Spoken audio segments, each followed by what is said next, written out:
Assalamualaikum warahmatullahi wabarakatuh. Perkenalkan, nama saya Apriliani Kusumawardani, NIM 206151132 dari kelas TPI 2D. Di sini saya akan menceritakan kembali kisah Angling Dharma. Angling Dharma merupakan karya sastra embryonal yang ditulis pada tahun 1907. Kisah ini sangat terkenal dalam sastra Jawa. Banyak versi dalam masa modern, bahkan ada adaptasinya dalam bentuk sinetron. Ada pula bentuk film yang ditayangkan secara masif oleh Indosiar pada tahun 2002. Singkat cerita, Angling Dharma merupakan keturunan ke-7 dari Hidayat. Hidayat ini merupakan seorang tokoh utama kisah Mahabharata. Menurut tradisi Jawa, kisah Mahabharata dianggap benar terjadi di Pulau Jawa.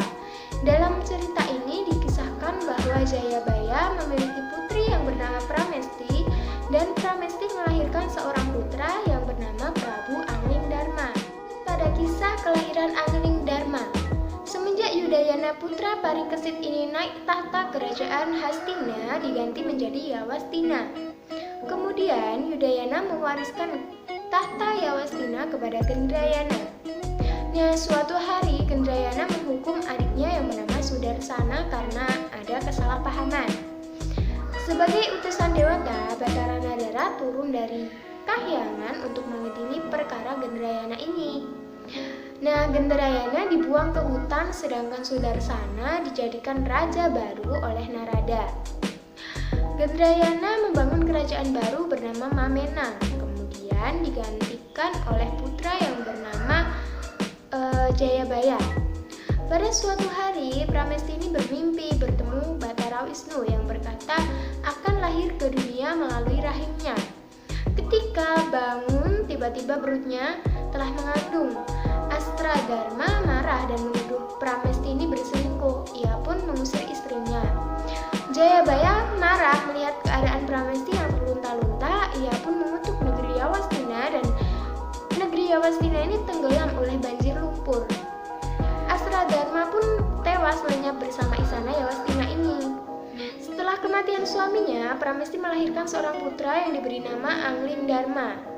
Kelahiran bayi titisan Wisnu bersamaan dengan wafatnya Jayabaya yang mencapai moksa.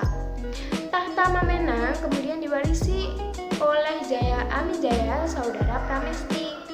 Setelah melewati kehidupan masa kecil, lanjut ke masa dewasa.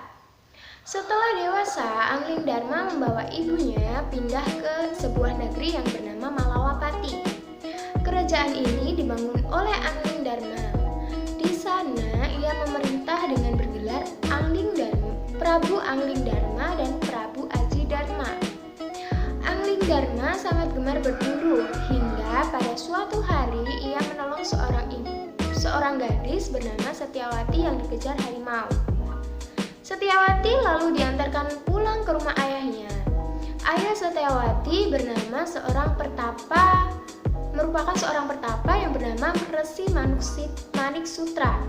Tak hanya itu, Angling Dharma juga melamar Setyawati sebagai istrinya.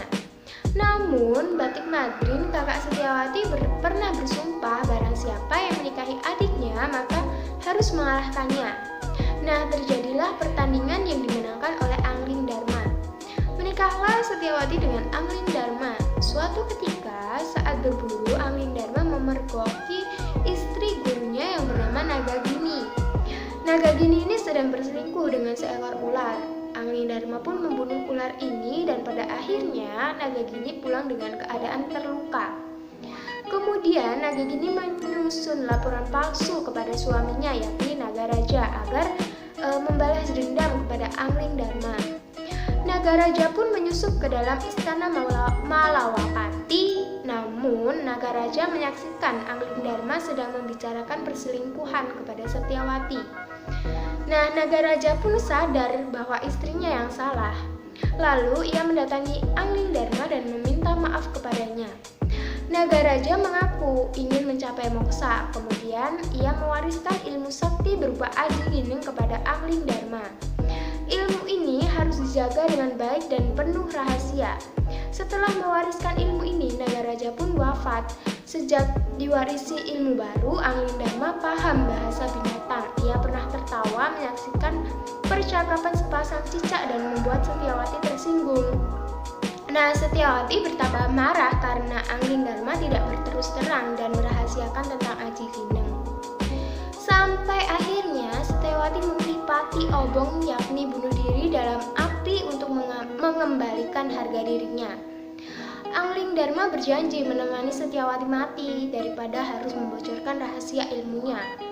Namun, Angling Dharma sempat mendengar percakapan sepasang kambing. Percakapan itu membuat Angling Dharma sadar kalau keputusannya untuk menemani Setyawati mati ialah keputusan emosional dan merugikan rakyat banyak.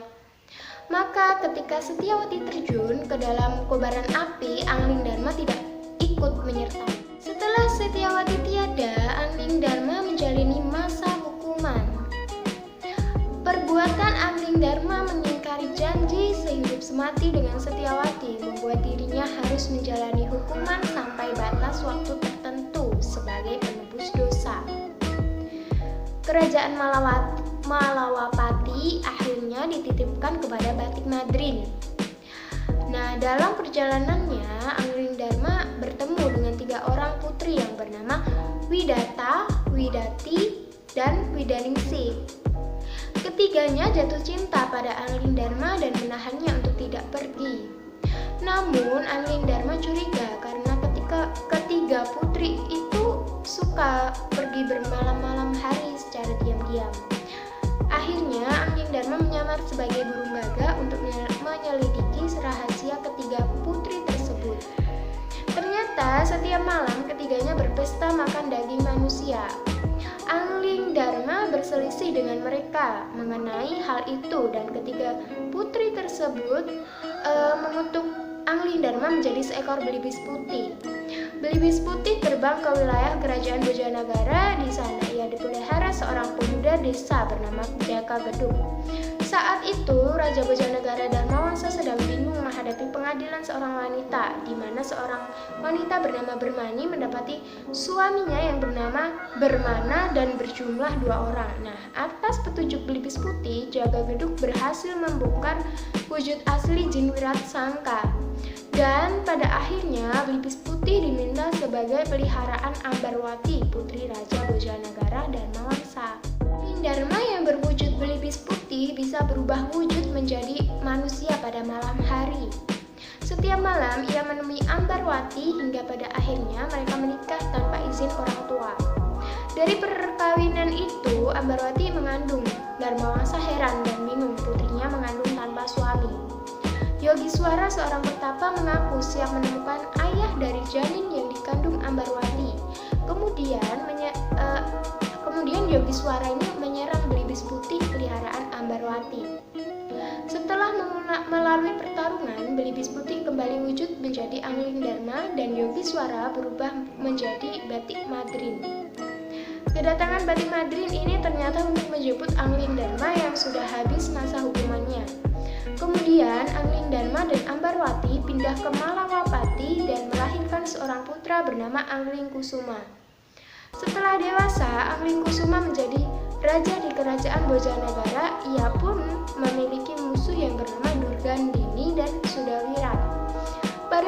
Pada saat itu, kerajaan Angling Dharma pun berjaya dan mampu menaklukkan musuh-musuhnya. Hingga Sudawirat terbuka hatinya untuk mengabdi kepada kerajaan yang dipimpin Prabu Angling Dharma. Begitulah singkat cerita dari kisah Angling